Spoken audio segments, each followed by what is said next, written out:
রাইহানের একটা অদ্ভুত অভ্যাস ছিল। জীবনে যাই হোক না কেন, দোষটা কখনো নিজের হতো না। পরীক্ষায় খারাপ ফল করলে বলতো, স্যার ঠিকমতো পড়াননি। চাকরিতে ভুল করলে বলতো, সহকর্মীরা আমারে সহযোগিতা করেনি। ব্যবসায় লোকসান হলে বলতো, মানুষ আমাকে ঠকিয়ে দিয়েছে। এভাবেই একের পর এক সম্পর্ক ভেঙে গেল। বন্ধুরা দূরে সরে গেল, পরিবারের মানুষও ধীরে ধীরে চুপ হয়ে গেল। কারণ সবাই জানতো রায়হানের কাছে নিজের কোনো ভুল নেই, সব ভুল শুধু অন্যদের। একদিন নিজের একটি ভুল সিদ্ধান্তে সে জীবনের সবচেয়ে বড় ক্ষতির মুখে পড়ল।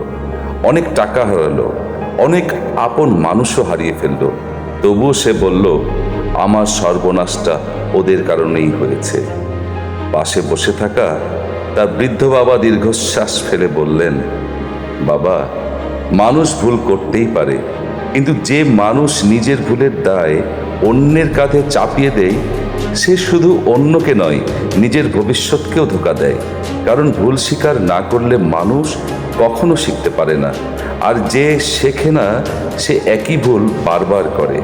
নিজের ভুল স্বীকার করা হার নয়, বরং সেটাই পরিবর্তনের প্রথম পদক্ষেপ।